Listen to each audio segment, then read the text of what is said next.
Hello, everyone out there in audio doobly-doo land.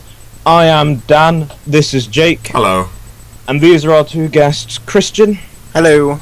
Who has done, give us an example. Bear the rescue engine, that works. There we go, that'll do. And Caleb, who has done... train spotting random videos. And we're all here in a lovely session here. Apparently it was meant to be Matt on, but he can't make it to this show yet today. So Jake has kindly filled in. That's fine. That means that you probably will get to do the Series 5 talk as you wanted to, Dan. Why not? We'll go with that. I'm happy. I think so. But today's Series 3, so... Exactly. Tune in a month. Oh, God. I see what you were doing there, Jake. Right, okay. We've discussed the introduction. Let's discuss Christian stuff with Christian. Ooh, can we also distrust Christian as well? No. Yes, we can. Yes, we can distrust him. Okay. Because he was only here about 5 minutes before the show. And I'm sorry. I was busy. I'm sorry. How dare you have a life? Ugh. I have a life. I'm sorry. So right, your stuff. You've done Barry the Rescue Engine. That's probably what you're most well known for, I suppose. Yes. Let's ask a simple question. Why Barry? I figured no one's really ever, well, there were actually a few Trains adaptations I've seen on YouTube beforehand that, people used, like the austerity tanks and whatnot for Barry, and I decided to, once I read about Barry on the wiki, like on the Thomas Wikia, I thought maybe I would try and do a proper adaptation of the book that never was. It was obviously quite successful. How long ago? As it turned out. Why did it get and I so say quiet? that not only because I'm the narrator, but because I quite liked it. So. Oh, okay. Yeah. I didn't just. Oh, go on, Jake. If I might, Dan. How long ago did you release those videos? The first one, the original one, I will actually look up the exact date at this moment. Just give me one quick second. The original... I don't have the original one on YouTube anymore. I have it privatized and it's on my other channel, which I'm not logged into, but the re-release of the first episode of the book, I guess you could say, was uploaded on April 9th of last year. Alright. Yes. I've got a vague memory of it coming out like February. Yes, it was. The original one was February, I believe. February or late January. I think it was February, though. Because I remember it came out after I'd done lines in about like an hour. Yes. It was up the day after, and wow, that's really quick. And then I tried to watch it, and then there was a power cut. So it was like everything conspired to me not watching this damn video. But as I say, one of the things I think's quite nice about your mini-series, we'll talk about your series, is the fact that you have your layout for it, which is quite impressive. So, tell us about that. Okay, the new one you mean, right? The new one, the old one. Let's talk about them both, we can compare. Okay, well, I began building the old one in, like, Christmas of 2010. Right, it was 2010, right? Hold on, I have that day written down too, just let me check, because it's going to bother me if I'm not correct. Excellent, because there will be a quiz later. Oh no. Not good at pop quizzes. And the fact that Jake keeps on repeating this makes me think it's not going to be a joke, but it's going to be an actual thing. Okay, I began on, actually Christmas Day of 2010. And that layout was my first real one. It was 5 by 10, like 5 feet by 10 feet. And it consisted of just a 2-track loop with Tidmouth sheds, the Bachman Tidmouth sheds in the middle. Bachman, the junction station that served as Tidmouth, and then I built a quarry.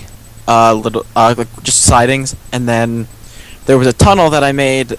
That my dad's a food salesman, so he brought home one of those foam coolers that I ended up taking from him, and I just cut two holes in the sides and then put tunnel portals on and set it on the layout, and it was just like a big colored box sitting in the middle of a board. Yeah. And then after 2 years, so actually no, almost 3. Oh, well, no, 2, just about 2. I decided I really couldn't stand that layout anymore because whenever I would, because I only had one actual true station set up with sidings and a yard and whatnot, and I decided rather than having to keep changing the sets around for every single video that I do, I'd build a bigger one, which originally my plans for that one were, God, it took actually more than half of the room that the new layout's in. It was like 15 by 13 or something crazy like that, but I downgraded to 10 by 10, which now takes up half the room, and that consists of everything on it is based on pictures from the Railway Series books. There's Tidmouth, which I have not yet uploaded a video on, as it's not done. I'm getting there. I should be done hopefully within a week before I go on vacation. You'll probably get the video up before I've edited the damn show. Probably, maybe. I'm not sure. It depends on how long. Depends on how long this takes. But then there's Knapford Junction, which I do have a video, which I did upload a video of, and Wellsborough Station. Oh. I like your track plan for Knapford. It's very nice. Thanks. And the one thing that I had found difficult with Knapford, well, actually it wasn't necessarily difficult, but I originally had because the track plan actually, my original track plan is totally different. Everything's almost backwards, so that Tidmouth is on like the other side, like it should be where Wellsworth is, and like everything was just switched around. And I didn't like for the branch line for the Farquhar branch, like that platform where the actual track leads to, it actually just leads to a siding at Wellsworth. Yeah, it just leads to a siding right in front of the platform. So really, it's really not. It doesn't go anywhere. It just stops literally like 2 feet ahead of the platform. Alright. Yes. So it's very much a filming set. Yes. As opposed to a proper layout now. Yes. That's interesting. And so a lot of the like when I was setting up the layout, when I was doing the track work and whatnot, I actually laid some of the track, especially around Wellsworth, and actually Tidmouth, to make it to make them so that I could easily just remove buildings, and so that like a shed, for example, like the 3-stall Erdl sheds, like the plastic shed. Yeah. I set up some of the tracks at Wellsworth in the sidings to accommodate one of the 2-stall engine sheds that I have on an American-built one. I have it set so that it can use the Metcalf card kit, and the Erdl shed. So I made it. I tried making the siding compatible so that I could just keep changing buildings around much easier than I had to before. Okay. Yeah. Okay. How much do you find that you spend, maybe in a year, on your layout? New buildings, ballast, all that sorts of thing? Well, so far for this layout, I've spent, dear God, some between $1,200 and $1,500. Well, it shows. It's a nice layout. Thanks.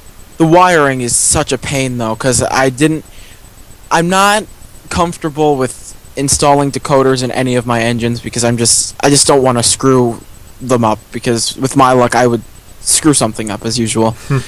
I looked into block wiring, and there's I don't even know how much wiring is under that layout, but it took me weeks to wire the whole thing, because there are, let me see, 4, 8, 12, 16, there's between about 30 different block sections on the layout, so that like while I'm trying to control one locomotive, it's not going to control all of them if they're on on a different track, whatnot. It's all with the same controller, and it's just that took me weeks to do. That took me so ridiculously long, and then I literally only spent maybe a week landscaping map for it before I had a video up. Yeah, I can't imagine. Just the amount of, and it's not only switches, I imagine, but do you wire your signals as well? There's just a lot, and like the flex track that took a while to really get a hang of, because on my last layout I didn't do it very well. On all of the curves, it started off maybe as like a 22-inch radius, then it suddenly shot down to an 18, and then back up, and then at one point it was a 15, and none of my engines would go around it. So this time I ended up relaying some of the track. I laid track, pulled some back up, put it back down, just to make sure that everything was exactly how I wanted it to be. Oh yeah. I mean, doing a bit of like modelling and routes and sets myself, I know that the one thing that will screw you over when filming is not being able to have the damn trains running. Yes. And it's amazing how no matter how much you try and test, it still won't work. Yes. How you want it to. So I can imagine why that was so time consuming. Yes, it was very, very time consuming, because I wanted to make sure, because I knew I had ordered my mom actually had ordered a Hornby Murdoch for me it was supposed to be a Christmas gift, but for some reason it was never sent, and the company that I ordered it from, Rails of Sheffield, they noticed the error, and they sent it with a shipment with an order that I made for signals a couple months ago, and so I wanted to make sure that my longest engines would be able to work, so that Murdoch could maneuver every curve, which sadly a lot of my engines, there's one point in the layout where there's a switch that leads into the Wellsworth branch line sidings, and it's the main line, it's number 4 switch, because that was the only switch I was able to get that would actually fit the spot. And of course, if you try and run, and at least it's running in the wrong direction, if you're running the engines on the right side of the line on that spot, they all derail at the point, but if they're running the other way, it's not a big deal. They might bounce a little bit, but there's nothing I can really do about it, sadly. And like Dan just said, it's one thing that no matter how many times you run it, no matter how many times you try and fix that area, it just doesn't work, and it's always going to be a trouble spot. Yeah. So, one of the things, you mentioned it there, but one of the things that I think must be interesting, fun, we'll use the word fun, for you in America is getting British stock, like the buildings and the locomotives, for example.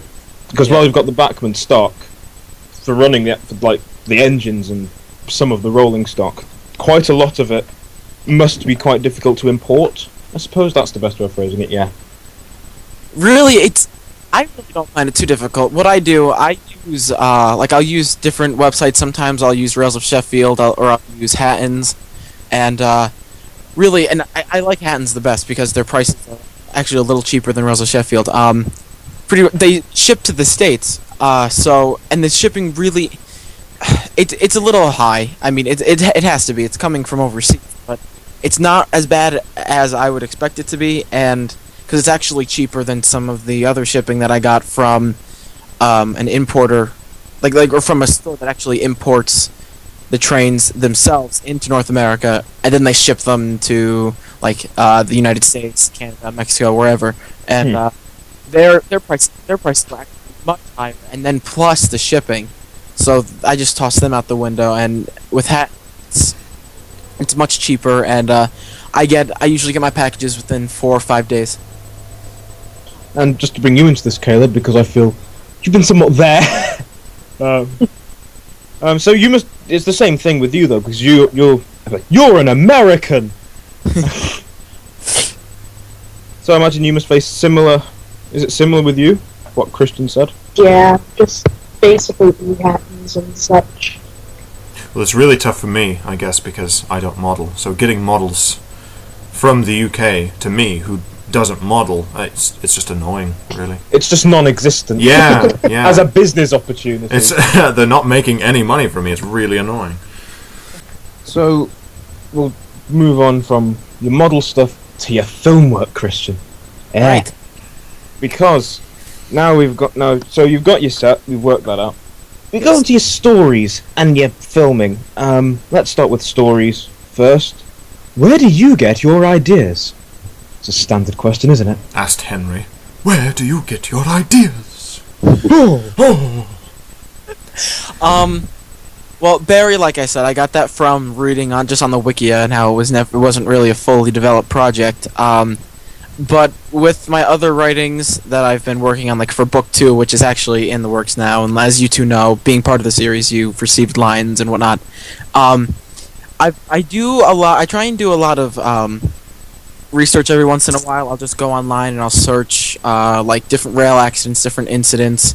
I'll try and look. Like I'll go on different online encyclopedias and whatnot, and just try to find like little stories and incidents that have happened to try and base my stories on. Which, as you guys, I'm sure you probably noticed, the first episode, like the first script that I've just sent you guys for book 2, it has to do with that incident on the NVR not too long ago where the IVIT 2MT back. Oh yeah. Mm-hmm. That incident affected me somehow. Well, you were there like, I don't know, the day after or 2 days after, weren't you, Dan? Yeah, I went. The engine that derailed was meant to be going to a gala on the local railway to me. And it didn't make it, obviously, because she was broken, which is technical for broken. Amazing. Yeah, Dan's so thank you. knowledge of railway things. Yeah, that was too bad. So it was replaced by an austerity, wasn't it? It was based by like a standard 2MT. It was a standard, and I couldn't tell the difference. Well, it shows how much of a modelling person. Same wheels. Thomas the Tank Engine, Doctor Who, nothing else in the world. Well done, Daniel. Hooray! Hooray! But yeah, that was thing I screwed up with Barry. He's supposed to be standard class 2, and I used an IVIT 2MT, and I didn't even realize the difference until a few months after I started, and I wasn't gonna go back and try and get my hands on a standard 2 because I don't even think there are any ready to run 00 models. Did you realize that yourself, or did somebody on YouTube point that out? Hey, you're not using the right class of engine. I hate it when people do that. I realized it myself. Oh, that's good.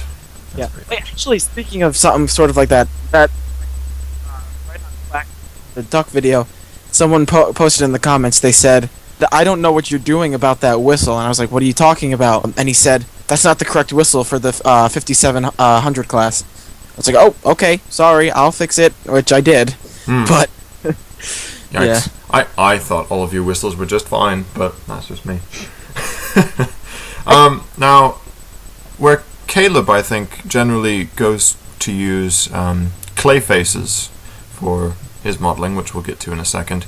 You, Christian, use computer software to edit the faces of the existing Bachmann or Hornby range. Why make that choice? Well, I actually debated on doing the clay. I tried going the clay face way, and that didn't work. But then after that, and I don't know if you've seen this video, but there's a video that I uploaded. I think right after I built my layout, 2010. It was something around there. I'm not quite sure when it was. But what I did, I ordered spare faces from the Bachmann, like the US website. I ordered spare faceplates for the different engines, and I actually sanded off the mouth features and the like the eyebrows and whatnot, and then remade the actual face right on the faceplate. And that method I used for a few videos, but then I stopped because I didn't feel like changing the faces, but it wasn't exactly what I was looking for. And then I discovered on my laptop, not too long after that I had Crazy Talk 4 built in to the laptop. I don't really know why, but I guess webcam, part of the webcam software I had, and and I saw it, and I did upload a video of that, which it was just a picture of Thomas talking with some guy, random generic voice. I don't know, but I broke off from that, and then I just started doing. I used Paint to edit the faces, which didn't last long either. But then I saw Dan used Crazy Talk, and I was really really didn't buy it. and I decided to upload. I would always upload my photos to PhotoBucket because I would share them on the Bachman forums, and then I was editing them one day, and I saw that you could use there were different tools, like distorted tools, and I started screwing around with that, and I started getting the faces, like some of the faces that you see in the Bury the Rescue Engine series, and after that, I realized that if I made their faces neutral, I could use them. I can import those faces to Crazy Talk, which I did, and after I purchased the software, and I started using Crazy Talk, and I'm hoping to stick with that from then on. And I use it because it looks good. At least I think it looks good. I like being able to be able to control like the eye movements and the mouth movements and everything so easily, and because the original method I used for the eyes was an absolute horror. It awful set of eye movements. But it looks good, and I enjoy doing it. It's not difficult to really comprehend either. Now, one of the things that I thought was quite interesting when I first found your videos was first the smoke thing. The smoke looked really good. Oh, I got that from your tunnel video. Yeah, but you did it better, which annoyed me no end. And secondly, the actual direction and shots, I thought they were quite dynamic and very interesting. So, when you come to like make a video, let's say, how do you direct the shots? Do you like storyboard, or is it just improvisation? I just go for it. I tried doing a storyboard once, and I can't do it. I just don't have the I can get the patience for it, but I just usually by that point when I'm at the point where I could film, I just want to film, and so I like a lot of times like when I'm writing scripts and whatnot, I'll put like different stage directions in the script, and then I'll try and mock them. But a lot of times I just improv, and I just try and get different. I don't know. I just try and do a couple different views. I do a few different takes, and then I'll keep the ones that I and just track the others, and that's pretty much it. It's just a screwing around type thing. Seeing what works best. Yeah, I'm finding at least when I'm working in trains, I just kind of zip around and say, "Oh, that's a nice shot. Ooh, I could use that." You know, it's fun. So it's nice that you can see your layout for what it is, you know, as a filming location, and say, "That's where I want to do that," or "That needs to happen here." As opposed to Mr. Dan, who builds exclusively where he's filming, and then. Which has its positives and negatives. It does. I don't storyboard because I can't draw, but I kind of have to get it's all made to look good as opposed to run. Exactly. Yeah. Your port, for example, it's a lovely little line, but that breakdown train, it's just too big. It's just sort of hidden. Yeah, can't really maneuver that around at all. So perhaps we'll move on to Caleb now. We'll discuss Caleb things with Caleb. Hooray! Unless you had one more thing to ask, Mr. Dan. Or no, I was about to suggest the exact same thing, actually. Excellent. All It right. seems we're of the same mind. So Caleb, you do storyboards. Tell us about that. Well, it usually starts out as like an idea of the climax, and then I don't do it in order. It's usually climax, storyboarded, and then that's pretty much it. Do you do all of those drawings yourself in the storyboards? Because I know you've put a couple up on YouTube, and they're actually very well drawn. I really like watching those. Thank you. Yeah, I do them by myself, so. And it's nice, I guess, having that video up and then actually seeing what you filmed and just how closely or sometimes differently you've chosen to film it as opposed to what you planned. I think that's a really sort of unique thing that you do. Yeah, I like because that. sometimes just restrictions of certain things prevent me from getting the shot that I originally wanted, so it just kind of feels like, oh, I guess I can do this instead. Mm-hmm. Now, you've been doing original stories for a while now. So, the same thing with Christian. Where do you get your ideas from? How do you work it all out? To be honest, I'm really not sure. It's just like, oh, there's an idea. And then it's usually incredibly surreal. And then Dan just kind of like levels it out a bit. Dan the editor strikes again. Yes. God knows we've all been there. That's fun. You have a couple of interesting new ideas, which I won't spoil, but you seem, at least from those ideas, to draw somewhat inspiration from the television series. I seem to note a certain somebody's coupling snapping, and there being a rather amusing chase that happens. Is it fair to say that you take sort of incidents from the TV series and kind of say, oh, well, what if I put this character in that place instead? Because I've noticed that about your videos too. It's interesting to put, I guess, another character in someone else's shoes.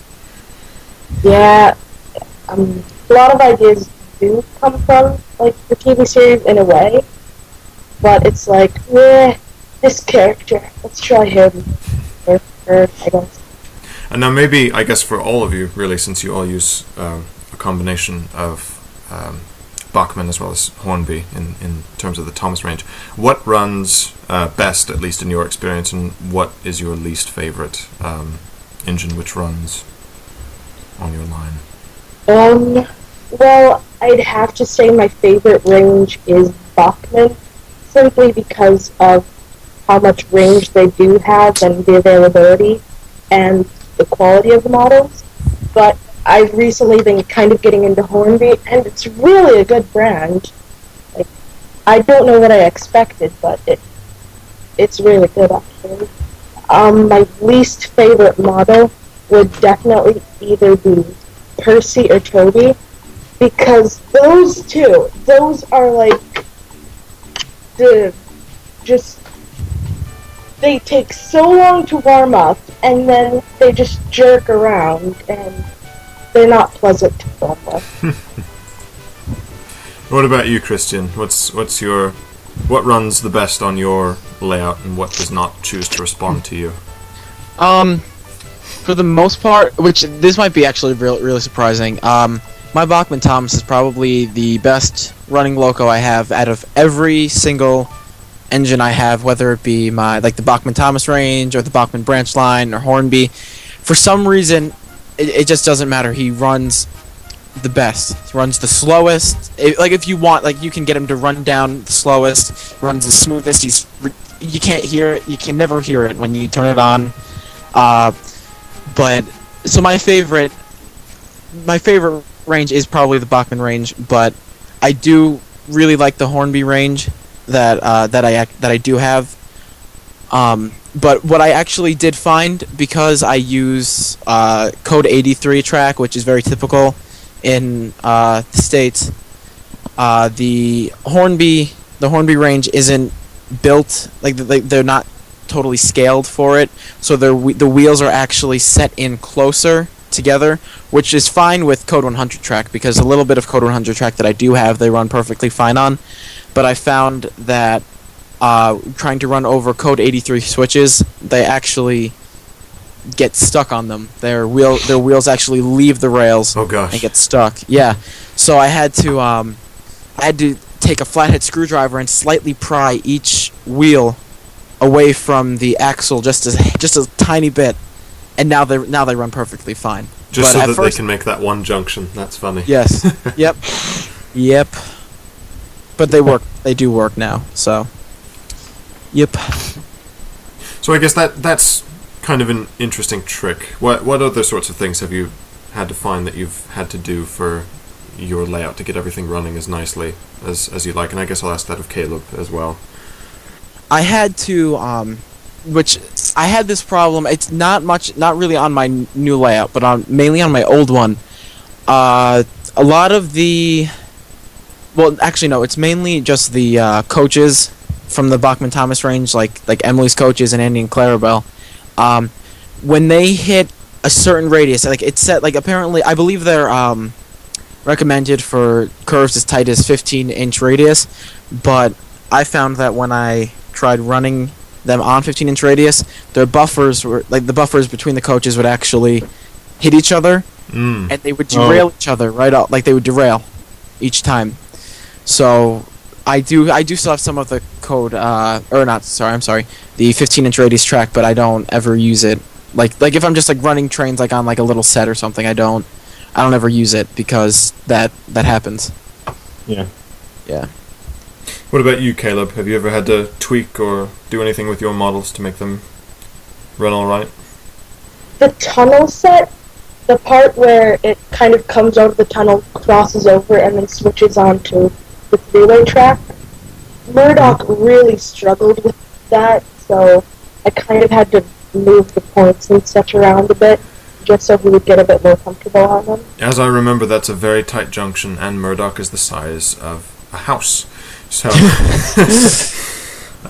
yeah, definitely. Bigger engines, tighter corners, doesn't work. Yeah, my Murdoch model doesn't, even though I have all 22-inch radius curves or larger in the yards at Tidmouth, Murdoch can't run through the yard by himself. I always have to re-rail him, or I'll have to push him through the point, or he just stops. He can't fit. It just doesn't work. Apparently they're too tight. Yeah. Yep. Well, Dan's Murdoch doesn't have a face, so at least that works out well. But one thing I think interesting for you, this is a question for you, Caleb. The fact that you have permanent sets, that's the best way of describing it. So you've got UU sets, but you have like the sheds and the quarry and the harbour and the yard and the tunnel and the countryside and such. I think that's quite interesting. Why? Well, the original idea started out as a big, huge island of Sodor, highly impractical, surreal thing, and I started building it, and then it just didn't work, and now it's just, I continued on with the sets as I moved. So, they were supposed to be, like, part of a quote-unquote layout, but they... Well, and I think that's important too, at least from a storytelling perspective. I know last time we had Enterprising Engines on, and he's said that he started to use more familiar scenes. He's starting to reuse old sets to create a kind of sense of familiarity. I think that that's very important in storytelling, so that people kind of have an, we're here again, you know, there's a sense of presence and a sense of sort of home, if you will, to a layout. So that's actually a good thing to have easily recognizable landmarks or countryside or scenes that people can associate your videos individually with. It's nice. Yeah, I actually took apart the old Tidmouth and have been working on a new thread soon. Partially because the other one, it really was kind of small and it was awkward and didn't really look TV series accurate, which is something I've really been trying to go for. And so I've expanded it a bit, and now I just need to add ballast and stuff, and dig the turntable well. That's something I'm quite interested about, because you both had the Bachman Tidmouth sheds. How do you find that? Well, actually, right now, mine is sitting under the layout, and because I don't plan on using it, at least not right now. But so yeah, that's pretty much it. I don't really know what else to say about it. It's been sent to the naughty buildings corner. Yeah. I know about that. Yeah. Yep. What about you, Caleb? What do you think of it? I think it's a really nice building, but I don't like how cramped the sheds are.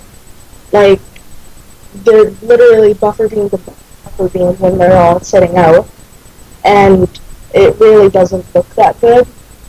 I mean, like when all the engines are like that. But it really is a nice model, One of the things I don't like about the turntable is how it's made for easy track, but like nobody uses that. And so I found myself having to dig a turntable well, put it in so it meets the height of other easy track, and that's just the worst thing ever. Now, does it have the option? I guess I really don't know too much about it. Can you automate the turntable, or do you have to crank it yourself? Or it comes as a crank operated, but I have a really handy model shop guy owner who I'm really close with, and he was actually able to motorize it for me. Oh, that's nice. So, yeah. Yeah, I know the Bachmann sells the U.S. range. They might sell it in the U.K. I think Rails of Sheffield has it. It's the same turntable pretty much, except it's built a little bit different. But it's motorized. It's DCC, of course, and it's much more money. It costs more than the entire sheds and the turntable together. But yeah, it supposedly it does fit the Tidmus Sheds kit. Excellent. Yes. And on that note, I think maybe we'll move on to Series 3. Yep. Okay, Season 3. We move away from the slightly darker Season 2, and we go to a much more brightly lit, child-friendly, fun adventure series. That describes it better. It's more adventurous. It does. So let's start with the standard. I don't know what are the standard. What did you ask last week, Jake? What do you think its strengths were? What do you think its weaknesses were? What did you like? What didn't you like? Okay, we'll go in an order of some form. The one that I see in front. Christian first, and then we'll go around. All right. Awesome. I think its high points were the music. To be totally honest, I liked how because Season 1 and Season 2, the music was very similar. It was basically the same actually. But then once we hit Series 3, the music sort of it changed itself a little bit. It had to me at least, I think it had a more instrumental tone. It felt like it was more instruments rather than synths, and I don't know. I always thought the music kind of made it feel. It felt more, I guess, touching. I guess you could say that's how I always felt. But its weaknesses, I think some of the non-Railway series episodes were its weaknesses. Don't get me wrong, some of them were good, but others I think shouldn't have been included. Okay, Caleb. I really have to agree with what Kristen said about the music. It was, in my opinion, an improvement over the first and second seasons. I think its stronger points were that it just had this kind of charm feel to it. Series 1 and 2 did as well, but this one had its own type of... It just felt kind of warm, to say that. I think some of its weaknesses were just... Some of the stories were kind of weak. And I'm inclined, actually, to disagree with you both. I thought that the music, while it did provide a stepping stone for the nicer Series 4 music, which I adore wholeheartedly, to me it just felt really, I don't know, it was a lot more kiddie, and it was a major transition from Series 1 and 2, so it was kind of shocking, I guess, really, when they decided to go in that direction. It's not a bad thing, certainly. There are some very good pieces in there, but... I agree with you on that. I see where you're coming from. Yeah, it's nice, and it got better from there, but I think that... I don't know. I think that Mike and Junior were maybe just experimenting with some new, sounds and came up with some interesting pieces. But, I felt the music was decent, we'll say. Strong points. I felt like a lot of the stories were good. All of the sorts of Oliver stories, those were nice, as well as Duck's branch line. That kind of because it's so ill-referenced later in the series. You only get a really true sense of, oh, Duck works on his own line here, and I quite like that. It's diversity, and it gives Duck a role, which he loses very quickly in the television series, at least. And weak points would be, I'd have to agree, a lot of the original stories. James and the Fruitful Day, I didn't care for it, not one little bit. No. But... Yeah, from a storytelling perspective, it lacked a lot, where I think it certainly bounced back in Series 4. A lot more of the original stories were better, we'll say. Yes. But, yeah, I don't know. What about you, Dan? What do you think? Okay, I think that Season 3, I like it. I really have fond memories of it. As I said at the start, it's like the action and more action-y spin on it. So you have things like Escape, for one. You have heroes, I don't know, Thomas gets bumped, trust Thomas. It's much more actiony, and there's lots more movement, and it's much it's fun. Let's say like that, fun. Can I say that? Yeah. Is that right? You could say that. I really do like it. I think it had its weaknesses. Definitely, I think some of the stories were a bit kind of cobbled together. And like pushed into a time slot they didn't fit. That they felt less like Thomas stories, like Last Railway series, and more like a children's story, taking Edward, Trevor, and the Really Useful Party, for instance. Love it, but it's not it focuses on the road vehicles though, so I suppose it has its pros and cons. And now, because he really wants to be here, and Season 3 is his favourite season, we're going to add Ben. You all love Neb, don't you? Oh, he's going to appear on the radio show, I think, for the 3rd time. Well done, Neb. It's what he's always dreamed of. And was nowhere to be found. Sudrian Radio. It's just because I want to talk about Season 3, which is probably my favourite season. Talk strengths and weaknesses. Okay, so one thing I quite like about Season 3, also hello, one thing I quite like, but it's like, with Season 3, it's like when you look at Season 2, the cinematography. Season 2 had good cinematography, but with Season 3, I think the type of camera they use kind of added to it, because it kind of made it look a bit more, Right. It's kind of like, it's kind of like... Less on the filter. Yeah, less. It's a bit like C. Nitrogen's animation than Ark's. It looks cooler, in a way. Not as in, oh yeah, it's rad kind of cooler, but literally, how do you say it? Refreshing. Did I say that? But the stories, I like the stories. They're just, a lot of them are underappreciated, like All at Sea, and though actually Henry's Forest is actually quite well known, but it is probably, in my opinion, one of the most underrated seasons, and it's just all round good. Okay, so let's do the negative one first. Least favourite episode. Least favourite episode, Christian. Oh god, probably Henry's Forest, only because, and I like the story. I like all of them because this, like I said, which I actually don't think I mentioned this, but Season 3 was always my favorite because, like I said before, I grew up on it mostly. But yeah, probably Henry's Forest, only because it's not actiony, like Dan said. There's really nothing, like, besides the fact that there's a storm, nothing exciting really happens, and it's just more sad than happy. I mean, at the end, yes, they rebuild the forest and whatnot, but it's just not. It's not the happy, like, exciting backstory that I used to love so much. But if you didn't see the ending, it would be kind of sad. It is kind of sad as well. The music as well. Yes. It was Michael Donald and June Campbell did a good job on that. Yes. But Okay. Yeah. Least favourite episode, Caleb. I would have to say that my least favorite episode is Thomas and Perky's Christmas Adventure. I really didn't like it.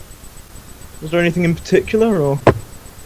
Well, yeah, I don't know. I just don't like it. Okay.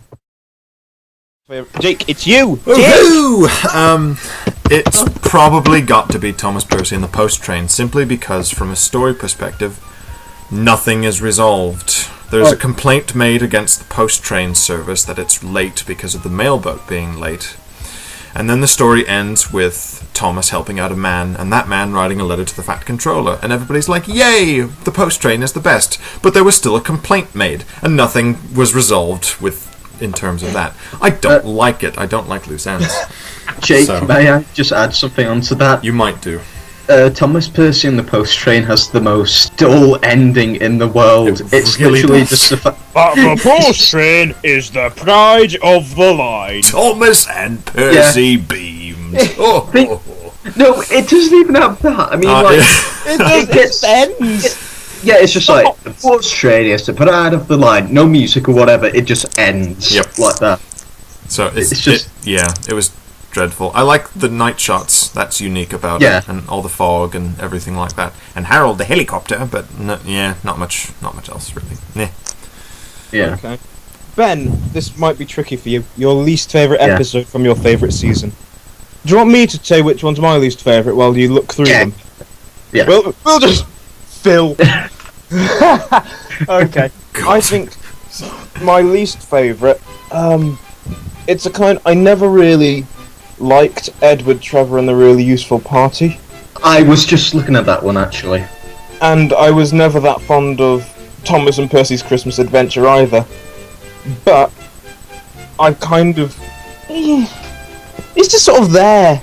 The Christmas Adventure. It's not really an adventure. It just happens. Village gets snowed. To be fair, it does look good. I don't know what it is. It just feels poorly paced. But I do like how it's like Thomas's Christmas party, and then it's like Percy gets his go at doing a Christmas story. I kind of wish that Percy had saved the day, because they set it up like Thomas was going to do it, and then he just goes, "Yep, I can't do it now." Oh. I've got talents! Woohoo! Shouted Thomas and saved the day in reality. But no, I think I'd probably settle on Edward, Trevor, and the Really Useful Party, just because it just sort of It's not memorable. it's just sort of awkward, because they say Trevor saves the day by not doing anything. Yeah, it was Trevor or his parents doing all of it. He was just sort of there, just go. I helped, said Terence. I was there, said Trevor. Although that bit of music when Terence is pulling Bertie out of the mud, that's one of my favourites. So Ben, have I given you enough time to look through the list? Yeah, pretty much the exact same as you, Edward, Trevor, and the Really Useful Party. It's just kind of the same reasons why you don't like it. It's just, but it's not terrible. Yeah. No, that's something fair to be said. I don't think we're still at the sweet spot in Thomas, where I don't think there has been an overly awful episode yet. They're coming up. Yeah. But There are episodes that are dislikable. Yeah. But not... No, it's not even dislikable, just not as good. Yeah. Favourite episode from season 3? I think, my favorite is definitely Trust Thomas, mainly because when I was younger, I had some of the, I have some of, the weirder VHS tapes, where only some episodes were featured, some weren't, and then there are some mixed in with different seasons and whatnot. And for some reason, Trust Thomas and actually Toby's Tightrope, those two were never on VHS tapes I had. And that's actually the same with me and Toby's Tightrope. Yeah, they just were never there. So when I did finally see them, the first time I saw Trust Thomas, I think I was probably 9 or 10. And it just became my favorite out of all of them, because it was basically new for me. It was just new. It was something that I hadn't seen before. And, when you're younger, the new stuff is always the best, so... Okay. Caleb, favourite episode? I think my favorite episode was Escape. It was just driving, action-y, and just lovely stuff.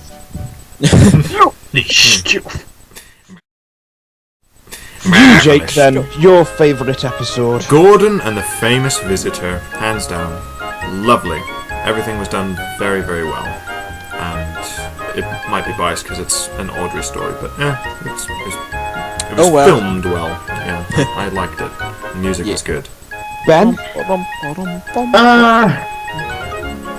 All at Sea most probably, just because I love the ending. The main story to it isn't very memorable, but as I said, just the ending just makes it for me. It's just really nice. I'd have to agree with you. It turns out, at least in terms of the story, that Duck is actually useful. It's amazing. I know. Yeah, but he still has no character. No, not at all.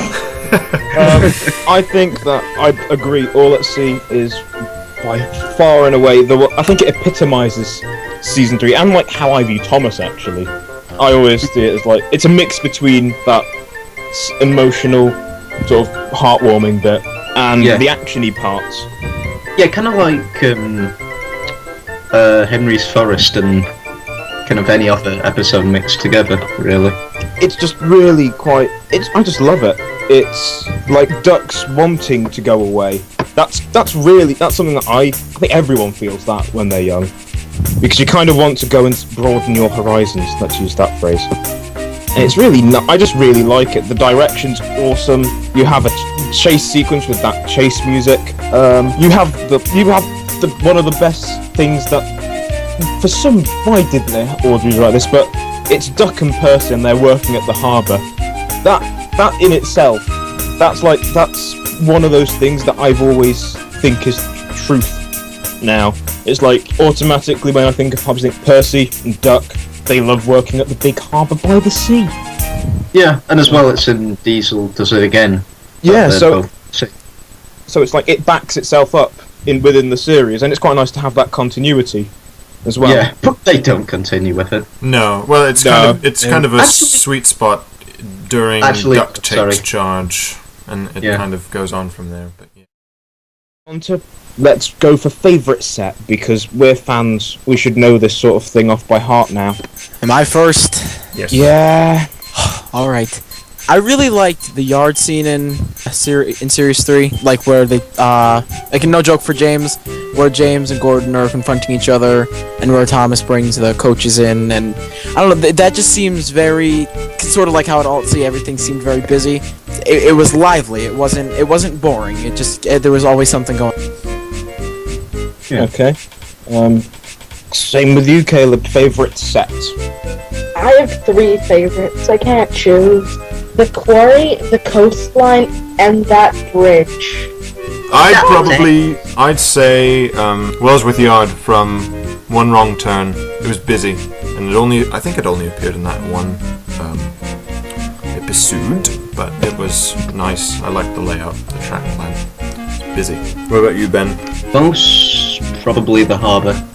I don't know why, I just didn't like the harbour. And that's it, really. The seaside? Children? Yes. I like children. Oh, God. My favourite, it's kind of a toss-up between the harbour, because that's just awesome, and that, like, the bridge that goes across a waterfall. Oh, in... like Thomas and Percy's Christmas Adventure. Yeah. Oh, that one. Yeah. But as I remember it, it's Oliver going over the bridge. It's Oliver. James did as well. Buzz. Yeah, James. It looks really cool. What's your final thoughts on series, chaps? It was good. I think it was definitely one of the highlights of the entire show. It was my childhood. It was his childhood. Oh, okay. Yes, it was my childhood too. Yeah, very memorable, very iconic, certainly. Nothing else like it. It was good. It's very good. Now we can move on to questions, Jake. Dan, I would say, since you're probably going to edit this one, I'd say maybe pick your 5 or 6 best. We don't really have that much to choose from this week, but do your best. We've only got about 5 or 6 questions. Well, there we are then. Perfect. Marvellous. Okay then, let's read through. No. Christian, how's Tidmouth coming along?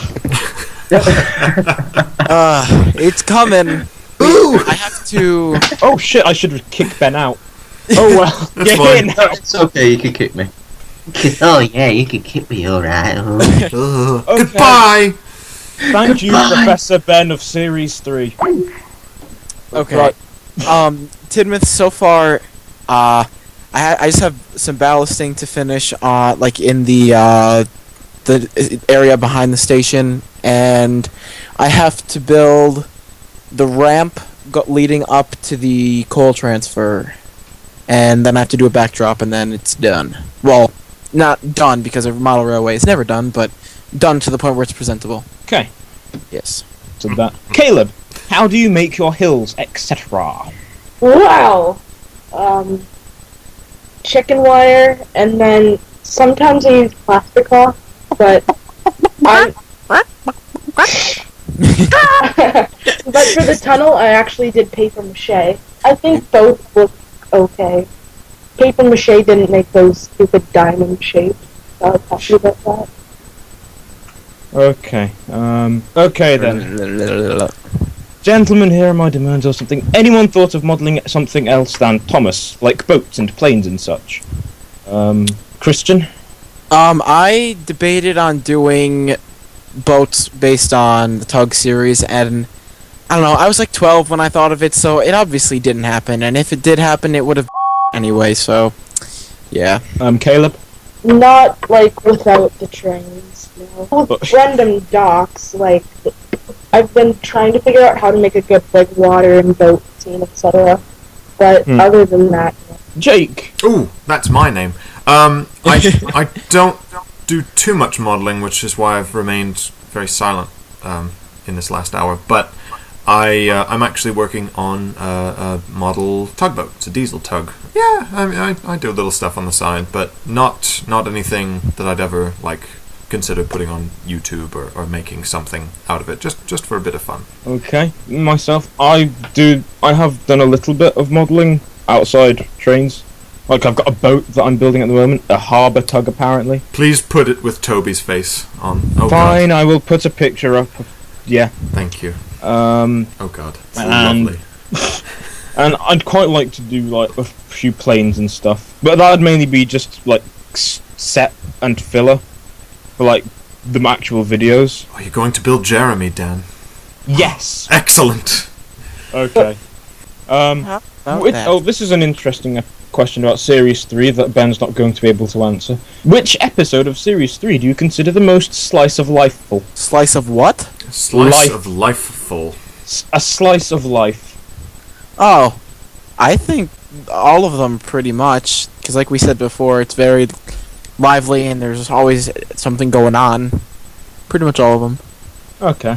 Caleb? I'm going to say, let's see. Okay.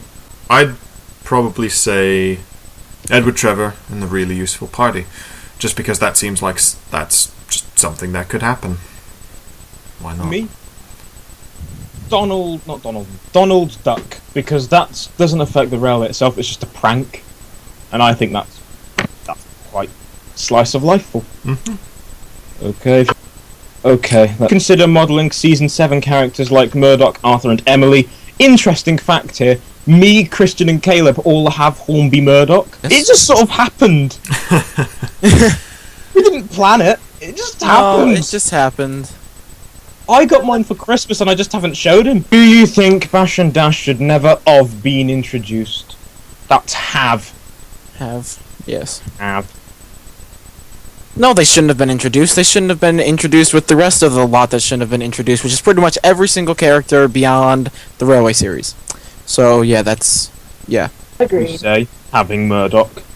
I think that it's interesting that they're trying to bring other engines around. That being said, their characters are horrible. I wouldn't mind the engines so much. It's interesting getting other trains in the playset, you know, but they're just idiots, really. Wait, can I actually develop on mine a little more real quick? Sure. Okay. Yeah, sorry. The thing that I can't stand, I mean, I don't mind Murdoch or Arthur Emily. I don't mind any of the engines introduced that are actually British engines, besides maybe Charlie, because he's annoying. But I can't stand the fact that there's some island off the coast of Sodor that has 3 American engines that act like they're brain dead, and then you have, and no, I don't mind Victor, but you have a Cuban engine, you have like they're just not, they don't, at least I don't believe that they really belong where they've been put, and I just find it a bit annoying.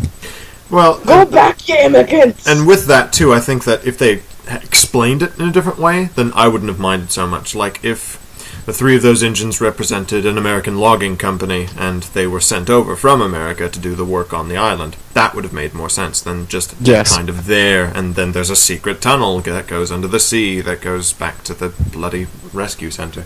Yeah. It could have been done up a little better, but Yes. Okay. So opinions are, you don't really mind, but the characters were so terrible.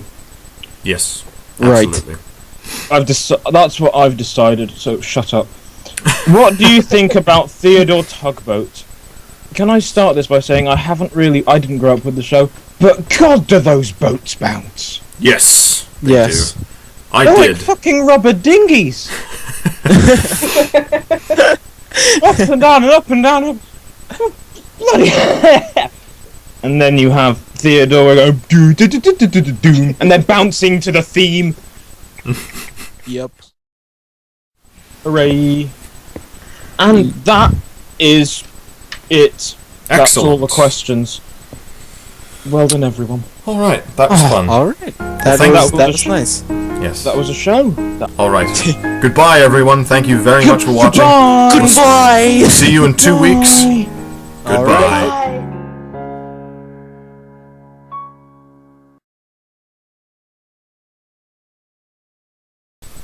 Woo! Duck! Yeah!